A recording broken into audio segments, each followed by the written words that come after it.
Queridos irmãos, queridas irmãs, então esse vídeo é de número 211, curas, e no tema curas, o foco é a perda de sangue da mulher que toca as vestes do Cristo em meio à multidão. E ao tocar as vestes do Cristo, aquele fluxo sanguíneo, ele cessou, ele foi interrompido, ele foi obstruído. Você percebe que já mexeu no foco da iluminação, né? Muitas pessoas me dizem assim: Luiz, é do celular, sei que tem, sei que tem, sei que tem. Não.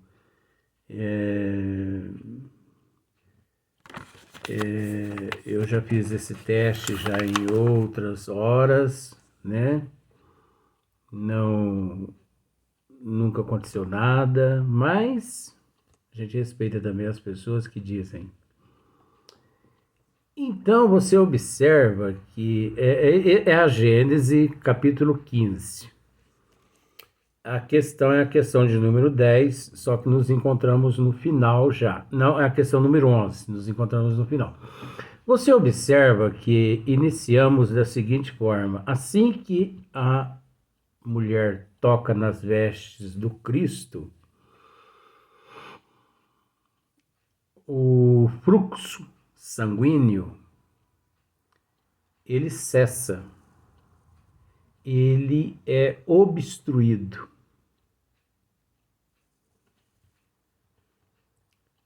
E Jesus interroga os discípulos: quem me tocou?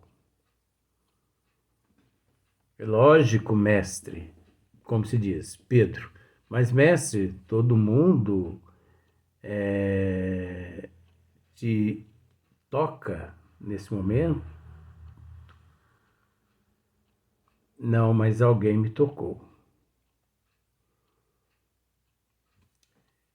E Jesus se vira e ele depara com uma senhora, né? Que 12 anos aproximadamente, consta-se que tem esse registro, né? Que ela sofria dessa hemorragia. E ao tocar as vestes do Cristo, esse fluxo sanguíneo foi obstruído. Aí você pode me dizer assim: ao tocar as vestes de Jesus, ela foi curada? É preciso tomar muito cuidado com esse termo, curado. Porque se associam a cura física, mas e a cura da alma? Então é óbvio que, se tratando de Jesus, naquele momento ali, sem que ele desejasse, porque ela não pediu nada, ela apenas tocou nas vestes dele com aquela intenção. Mas, se tratando do mestre, o mestre, as energias dele captou, né? Captou as energias dela, suficiente para que aquele fluxo cessasse. Agora nós temos que tomar nós temos que tomar muito cuidado com os falsos profetas por aí. Jesus é Jesus. Não tem nada de falso profeta ali. Mas nós temos que tomar muito cuidado com os falsos profetas que existem por aí. Observa só para você ver aqui o que Kardec praticamente encerra esse tema curas, perda de sangue. Olha só. Razão, pois, tinha Jesus para dizer. Razão, pois tinha Jesus para dizer. Porque quando ele se vira para trás e que a vê ajoelhada em seus pés, ele toca na cabeça dela e tudo mais, aquele carinho de pai, né? Aquela ternura, aquele amor. E naquele momento ele diz assim, mais ou menos para ela: a tua fé te curou. Só que nós, buscando o livro O Evangelho segundo o Espiritismo, você se lembra, muitas pessoas, de acordo com o nível evolutivo de cada uma, muitas pessoas dizem assim: eu tenho fé nesse amuleto, eu tenho fé nessa imagem, eu tenho fé nisso, eu tenho fé em Deus, eu tenho fé. Tá. Será que isso realmente é fé? Porque fé, de acordo com a doutrina dos espíritos, olha só para você ver o que significa fé de acordo com a doutrina dos espíritos. E se nós pararmos para analisar, de acordo com a doutrina dos espíritos, não tem nada a ver com a fé que a gente ouve por aí. Fé inabalável. Só o é a que pode encarar frente a frente a razão. Fé inabalável, só o é a que pode encarar frente a frente a razão. Em todas as épocas da humanidade. Em todas as épocas da humanidade. Aí Kardec, muito esperto, pro bem, né? Razão, pois, olha só, tinha Jesus para dizer: tua fé te salvou.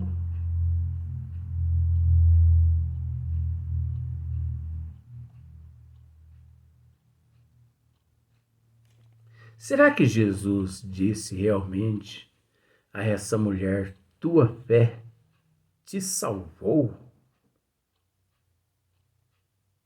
Ele não podia ter dito isso. Porque a questão ali não era salvar. A questão ali era curar. Só que nós temos que analisar uma questão. Será que Jesus disse realmente: tua fé te salvou? Se ele disse realmente: tua fé te salvou, aquele fluxo sanguíneo era de natureza espiritual e não de natureza física, que se manifestava no físico, era visível e é fato. Mas a origem é espiritual. Então a fé dela era tão grande, era uma fé inabalável, que a salvou. Ué, não podia ser salvou. e se curou. Porque quando ela toca nas vestes do mestre, ela tinha no teu corpo físico uma hemorragia.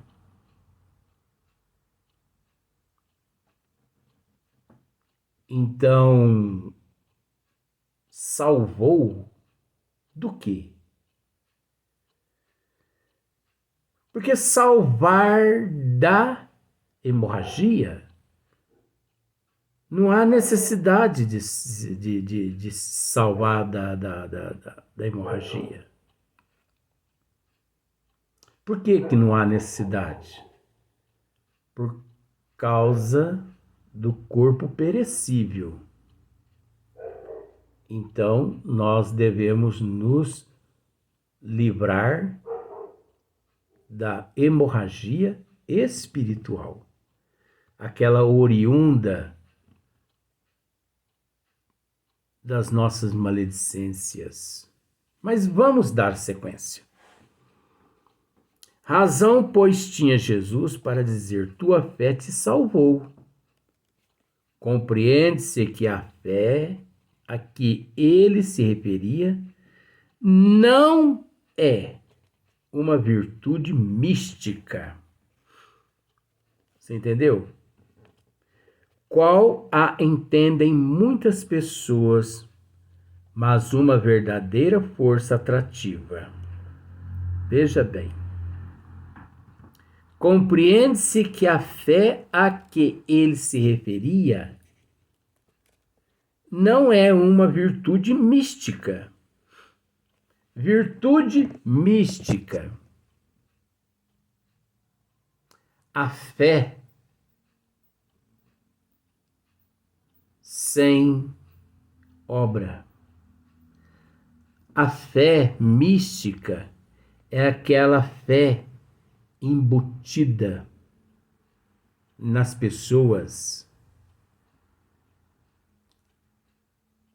através dos charlatões, dos mistificadores, dos impostores, dos anticristos, da erraticidade que influencia os impostores, os charlatões no corpo físico a iludir a humanidade. Essa é a fé mística. A fé mística também é aquela fé comprada. Quando você, sem instrução nenhuma a respeito dos desígnios de Deus, você é enganada ou enganado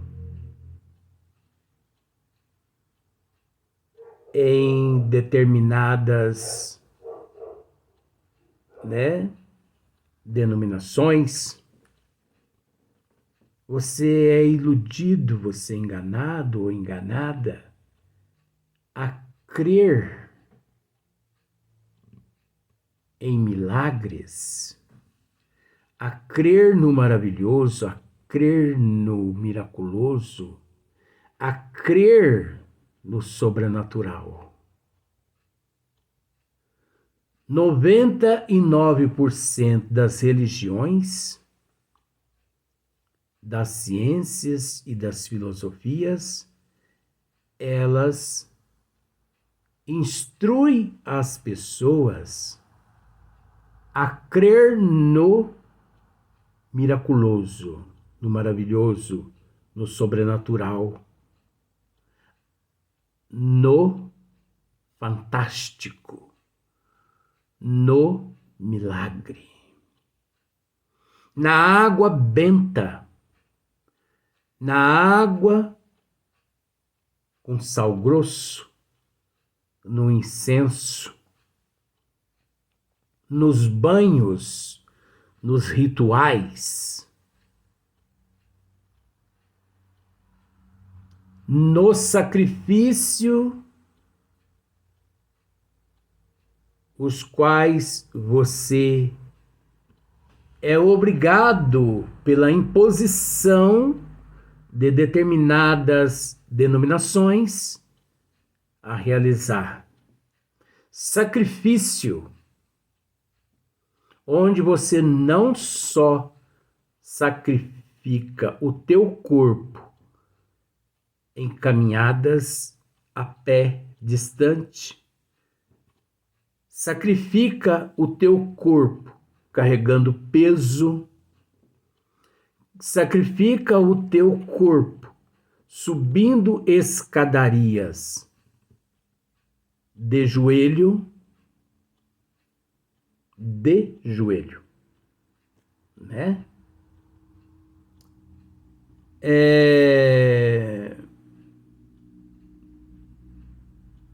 Quilômetros e quilômetros andando a pé, cumprindo promessas aqui, ali, pagando promessa aqui, pagando promessas ali,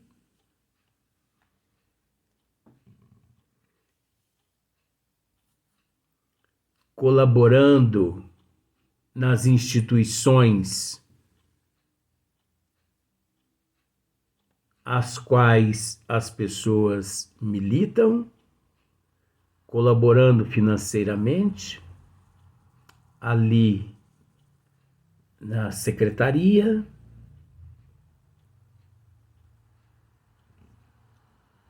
rituais de queima de velas. Por que nós estamos dizendo isso? Porque a pessoa se vê enferma e ela busca a crença a qual ela milita. E ali, aqueles pastores que pastoreiam aquelas ovelhas, que não são nada além que anticristos, charlatões, mistificadores, reencarnados ali naquele corpo, sem instrução nenhuma, pastoreando aquelas ovelhas. Transmite as informações todas distorcidas.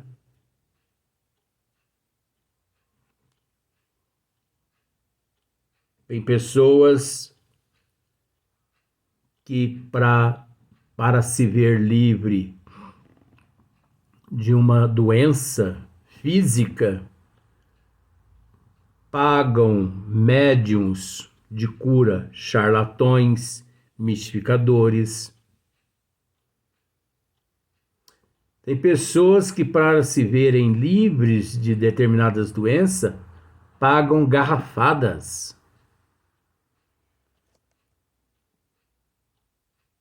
Benzição. Então, olha só aqui para você ver, ó. Razão, pois, tinha Jesus para dizer: tua fé te salvou. Compreende-se que a fé a que ele se referia não é uma virtude mística. A fé que Jesus se referia àquela mulher não é uma virtude mística. Mística é o que nós estamos tentando explicar aqui.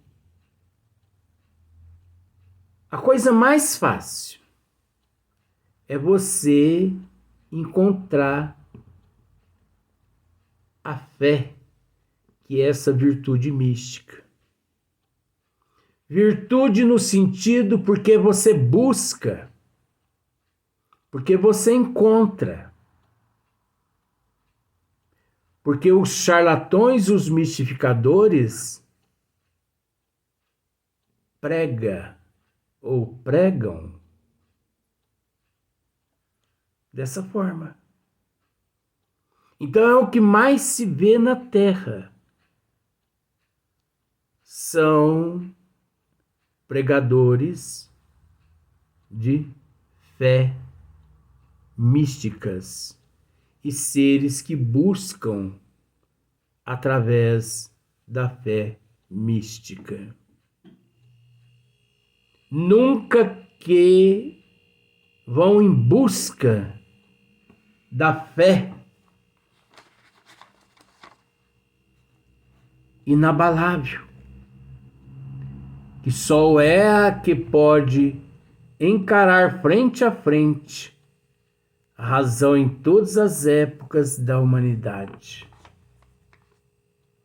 Porque esse que busca, conforme a doutrina dos espíritos, ele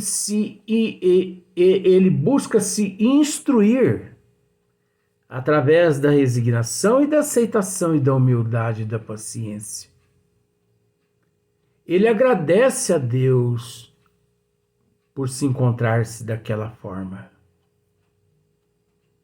Ele não busca imagens de santo, porque santo não existe, é mitologia. Isso é criação do catolicismo, por mais que a gente respeita. Quem tem conhecimento, ele sabe a fonte que deve buscar. De sorte que aquele que não a possui opõe à corrente fluídica em força repulsiva, ou pelo menos uma força de inércia que paralisa a ação. Assim sendo também, se compreende que, apresentando-se ao curador dois doentes da mesma enfermidade, possa um ser curado e outro não. É este um dos mais importantes princípios da mediunidade curadora e que explica certas anomalias aparentes, apontando-lhes uma causa muito natural, capítulo 14, 31, 32 e 33. Por quê? Que dois enfermos é apresentado a um médium curador. Um obtém a cura e o outro não. Por qual motivo? Por vários motivos. Que você pode ter certeza que não foi por culpa do médium, e sim por culpa da própria pessoa, que por falta de fé e por falta de merecimento.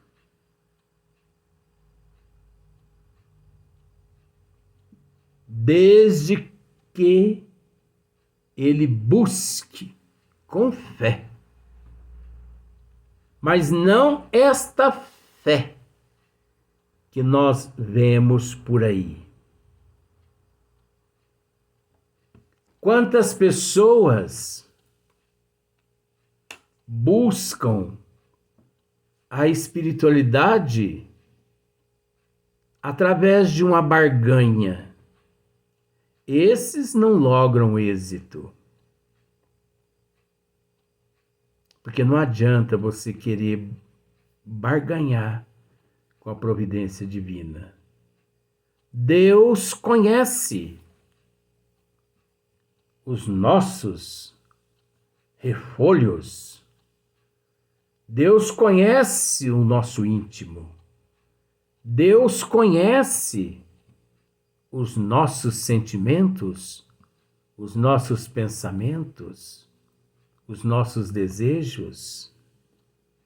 E também, nem sempre onde vemos, perdão do termo, nem sempre onde vemos desgraça, de fato, há ali uma desgraça, podendo ser que, em vez de uma desgraça, uma bênção. Aparece em mim uma úlcera no meu estômago. O médico me diz assim: é inoperável, mas se você tomar esse medicamento aqui, você viverá mais 50 anos tomando esse medicamento, mas com essa úlcera equilibrada. Tudo bem. Eu vivo 40 anos mais, 50 anos mais. Vamos dizer-se que o médico me opera e eu me vejo curado. Quantos milhões de pessoas não são assim, não é? E depois de 90 dias, eu tô lá no bar bebendo cachaça, usando droga, prostituição, promiscuidade. Isso ajudou a evolução do meu espírito, perdão do termo, ou me desgraçou mais perante a evolução? Deus nunca nos dá aquilo que a gente pede, e sim aquilo que a gente precisa. E nem sempre o que a gente precisa é aquilo que a gente pede. Vamos para o próximo vídeo, mas é um outro tema agora.